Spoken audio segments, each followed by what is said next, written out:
राजधानी दिल्ली में लोकतंत्र के महापर्व की तैयारियां शुरू हो चुकी हैं। 5 फरवरी को राजधानी दिल्ली में विधानसभा चुनाव के दरमियान 70 विधानसभा सीटों पर मतदान होगा और 8 फरवरी को नतीजे सामने आने वाले। ऐसे में देखना दिलचस्प रहेगा कि आखिरकार 2025 की इस चुनावी रणभूमि में दिल्ली की जनता किसे अपनी सत्ता का सिरमौर चुनने वाली है।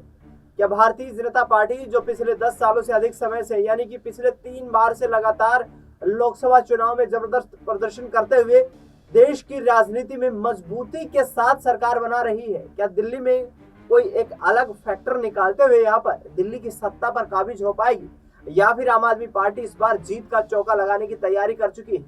क्योंकि जिस तरीके से अरविंद केजरीवाल ने जो तमाम दावे ठोके हैं यहाँ पर, उसके आधार पर भारतीय जनता पार्टी इस विधानसभा चुनाव में बौनी दिखाई दे रही है। क्योंकि जिस तरीके से जो कल्याणकारी योजनाएं अरविंद केजरीवाल के द्वारा यहाँ पर ऐलान किया गया जिनका, और जिन कल्याणकारी योजनाओं के आधार पर पिछले 10 सालों के कामकाज के आधार पर वो वोट मांगते हुए लोगों से नजर आ रहे हैं, ऐसे में दिल्ली का दंगल बेहद दिलचस्प हो चुका है।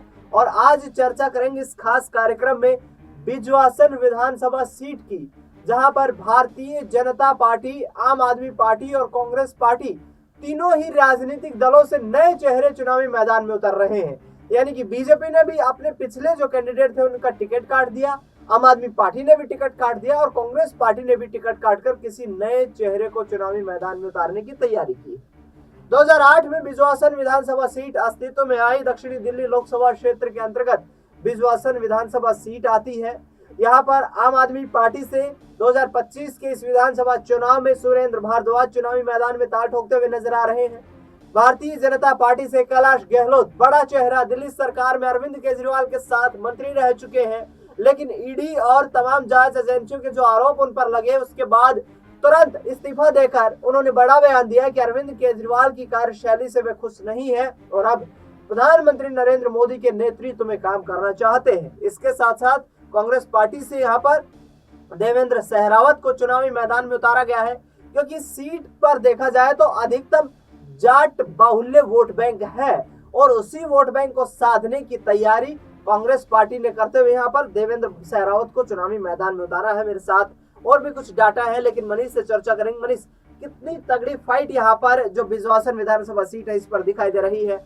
आपसे सुरेंद्र भारद्वाज, बीजेपी से कैलाश गहलोत और कांग्रेस से देवेंद्र सहरावत, क्या कैलाश गहलोत को छाप छोड़ने में कामयाब होंगे भारतीय जनता पार्टी में आकर? जी बिल्कुल। यहाँ पर दिनेश, अगर हम देखें पिछले अगर आंकड़े उठाकर देख लें तो कैलाश गहलोत एक बहुत बड़ा चेहरा बिजवासन सीट से माने गए हैं और उनके चुनावी मैदान में उतरने के बाद से ही आम आदमी पार्टी यहाँ पर जीत का परचम लहराती हुई दिखाई दी है। अक्सर हमने देखा है कि इस सीट पर कहीं ना कहीं कैलाश गहलोत की जो पकड़ है वो काफी ज्यादा मजबूत है। और आपने जिस तरीके से यहाँ पर जाट बहुल वोट बैंक का जिक्र किया, तो हो सकता है कि कांग्रेस की तरफ जरूर यहाँ पर मामला थोड़ा सा भारी होता हुआ नजर आए, लेकिन यहाँ पर कहीं ना कहीं भारतीय जनता पार्टी की जो लड़ाई है वो कहीं ना कहीं थोड़ी कमजोर मानी जा रही है। और आपने जिस तरह से जिक्र किया कि इस बार, लेकिन मैं रोकूंगा यहाँ पर मनीष, पिछला जो विधानसभा चुनाव का नतीजा रहा 2020 का, उसमें भूपेंद्र जून ने जीत दर्ज की, लेकिन जो हार और जीत का फैसला यहाँ पर जो आम आदमी पार्टी और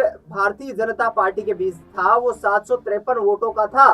तो क्या इसी आधार पर कैलाश गहलोत को बड़ा प्रभावी चेहरा मानकर बीजेपी ने दांव खेला है? जी बिल्कुल। यहाँ पर ये कहा जा सकता है कि कैलाश गहलोत को चुनावी मैदान में उतारना कहीं ना कहीं आम आदमी पार्टी के लिए बड़ी समस्याएं खड़ी करना या बड़ी चुनौती उनको देना यहाँ पर साबित हो सकता है, क्योंकि पहले इसी सीट से कैलाश गहलोत आम आदमी पार्टी के टिकट पर चुनाव लड़ चुके हैं। पार्टी में चल रही अनबन के चलते और पार्टी में तवज्जो न मिलने के चलते जिस तरह से कैलाश गहलोत ने यहाँ पर कहीं ना कहीं कांग्रेस को ना चुनकर यहाँ पर आम आदमी पार्टी छोड़ने के बाद भारतीय जनता पार्टी की तरफ से रुख किया है, उससे ये स्थिति साफ है कि कैलाश गहलोत का वोट बैंक उनके साथ यहाँ पर माना जा सकता है। थोड़ी बहुत यहाँ पर टफ फाइट आम आदमी पार्टी के लिए हो सकती है। हो सकता है कि आम आदमी पार्टी ने जिस नए चेहरे को चुनावी मैदान में उतारा है वो यहाँ पर अपनी पकड़ जो है वो वोट बैंक पर बनाने में कामयाब हो पाए और ऐसे में यहाँ पर अगर कांग्रेस की बात कर ले तो कांग्रेस ने भी यहाँ पर जिस तरह से यहाँ पर वोट बैंक को देखते हुए, ये यूं कहें कि जाट बहुल्य वोट को देखते हुए सहरावत को जो मैदान में उतारा है, वो कहीं ना कहीं तीनों के बीच यहाँ पर एक कड़ा मुकाबला माना जा सकता है। तीनों पार्टियों के बीच कड़ा मुकाबला। और दिल्ली विधानसभा चुनाव में 2025 में ये जो बिजवासन विधानसभा सीट है, ये हॉट सीट बन सकती है, क्योंकि यहाँ पर पूर्व कैबिनेट मंत्री कैलाश गहलोत चुनावी मैदान में भारतीय जनता पार्टी से उतर रहे हैं। मैं बार बार इस बात को इसलिए दोहरा रहा हूं क्योंकि अरविंद केजरीवाल पर गंभीर आरोप लगाते हुए कैलाश गहलोत ने कहा था कि अरविंद केजरीवाल अपने तमाम चुनावी वादे पिछले 10 सालों में पूरे नहीं कर पाए, और जिससे वह एक बार फिर से जनता के बीच जाकर जनता के सामने झूठ नहीं बोल सकते। इसीलिए उन्होंने भारतीय जनता पार्टी का दामन थामा है। 2015 के चुनावी नतीजों की चर्चा यहाँ पर करते हैं, और 2015 के चुनावी नतीजों में दिलचस्प आंकड़ा देखने को मिला था। आम आदमी पार्टी के कर्नल देवेंद्र सहरावत ने बीजेपी के सत्य प्रकाश राणा को करीब 19,536 वोट से हरा दिया था। देवेंद्र सहरावत ने 2015 में, जो हाल ही में कांग्रेस पार्टी के प्रत्याशी हैं, उन्होंने 2015 में आम आदमी पार्टी से चुनाव लड़ा था, लेकिन इस बार वो कांग्रेस पार्टी से चुनाव लड़ रहे हैं।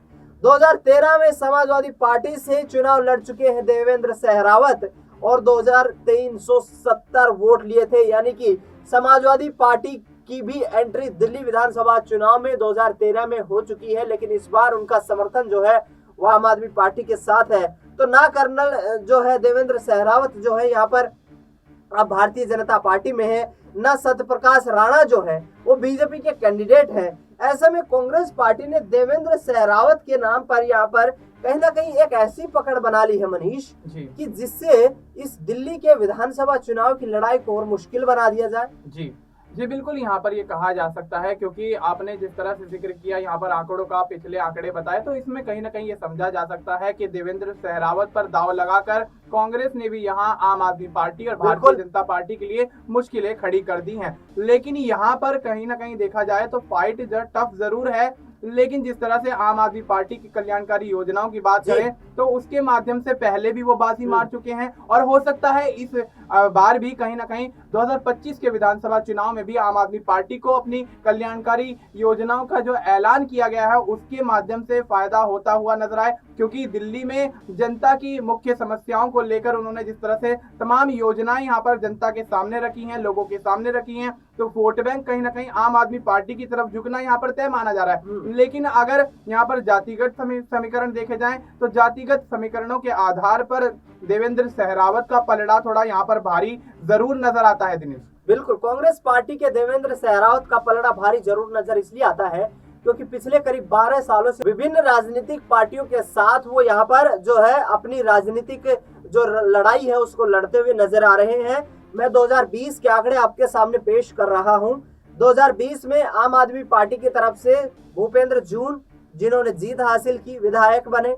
बीजेपी को यहाँ पर करारी यहाँ पर जो लड़ाई थी, कड़ी टक्कर जो थी, उसमें महज 753 वोटों से हार का सामना करना पड़ा। आम आदमी पार्टी के भूपेंद्र जून को 57,271 वोट मिले। बीजेपी की तरफ से सत्य प्रकाश राणा को इस सीट पर 56,518 वोट मिले, और कांग्रेस पार्टी की तरफ से प्रवीण राणा ने चुनाव लड़ा था, जिनको 5,937 वोट मिले। यानी कि कहीं ना कहीं मनीष देखा जाए तो इस 2020 के चुनावी आंकड़ों को देख ले तो क्या आम आदमी पार्टी ने भूपेंद्र जून की जगह सुरेंद्र भारद्वाज पर दांव लगाकर कहीं ना कहीं मुश्किलें तो नहीं बढ़ा ली है। और इसी के साथ बीजेपी से भी मैं चर्चा करना चाहूंगा कि सत्यप्रकाश राणा को चुनावी मैदान में न उतारकर कैलाश गहलोत को उतारना क्या भारी तो नहीं पड़ने वाला है।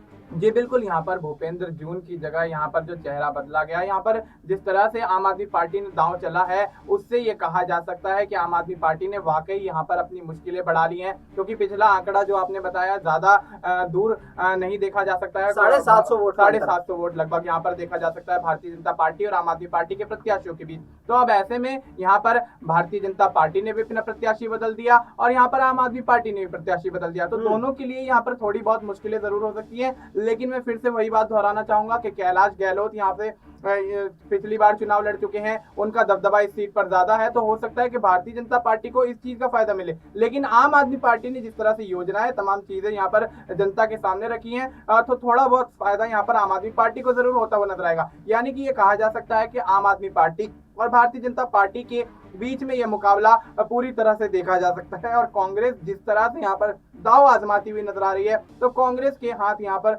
लगता है कुछ भी लगने वाला नहीं है। कांग्रेस पार्टी भी कहीं ना कहीं कंफर्टेबल पोजीशन में इस विधानसभा चुनाव में दिखाई नहीं दे रही है। हालांकि चाहे 2,500 रुपए जो है महिलाओं को देने का ऐलान किया गया हो, युवा उड़ान योजना के तहत 8,500 रुपए का प्रावधान युवाओं के लिए करने की बात कही गई हो, तमाम बड़े दावे हैं। और तमाम बड़े जो है पिछला जो शीला दीक्षित का कार्यकाल रहा, उस कार्यकाल का विकास मॉडल भी कांग्रेस पार्टी इस विधानसभा चुनाव में दिल्ली की जनता के सामने रख रही है। लेकिन लगता नहीं है कि कांग्रेस पार्टी उस जोन में आ पाएगी यहाँ पर इस विधानसभा चुनाव में, जहां पर वो आम आदमी पार्टी के लिए मुश्किलें खड़ी करती हुई नजर आए। हालांकि बड़े कद्दावर दिग्गज नेता राजनीतिक ताल ठोकते हुए चुनावी मैदान में एंट्री कर चुके हैं। राहुल गांधी की बात करें, मल्लिकार्जुन खड़गे की बात करें, अभी सोनिया गांधी, प्रियंका गांधी का चुनावी मैदान में उतरना बाकी है। तमाम जो कांग्रेस पार्टी के राज्यों के मुख्यमंत्री हैं, उनको प्रभारी बना दिया गया है। कांग्रेस पार्टी भी इस विधानसभा चुनाव को जबरदस्त तरीके से तैयारी करके लड़ रही है। लेकिन देखना ही होगा कि आखिरकार इस विधानसभा चुनाव में कांग्रेस पार्टी को क्या हाथ लगता हुआ नजर आता है। फिलहाल मनीष, आपने तमाम जानकारी साझा की और तमाम जो यहाँ पर विश्लेषण किया उसके लिए बहुत बहुत धन्यवाद। अब देखना ये होगा कि दिल्ली का दंगल आखिरकार किसके लिए करेगा मंगल, क्योंकि कांग्रेस पार्टी, आम आदमी पार्टी एक ही पार्टी में जिस तरीके से एक साथ दोनों ने सरकार बनाई 2015 में, लेकिन 45 दिनों के बाद वो सरकार धराशायी हो गई थी। अरविंद केजरीवाल ने कहा कि गलती हो गई मुझसे कि मैंने भ्रष्टाचारी कांग्रेस पार्टी के साथ गठबंधन कर लिया, और उसके बाद मैंने यहाँ पर लोगों से अपील की है कि मुझे फिर से अपना जन आशीर्वाद दे। लेकिन उसके बाद से छप्पर फाड़ जो है बहुमत 2 बार आम आदमी पार्टी को इस दिल्ली विधानसभा चुनाव में मिलता रहा, चाहे 2015 की बात करें, 2020 की बात करें।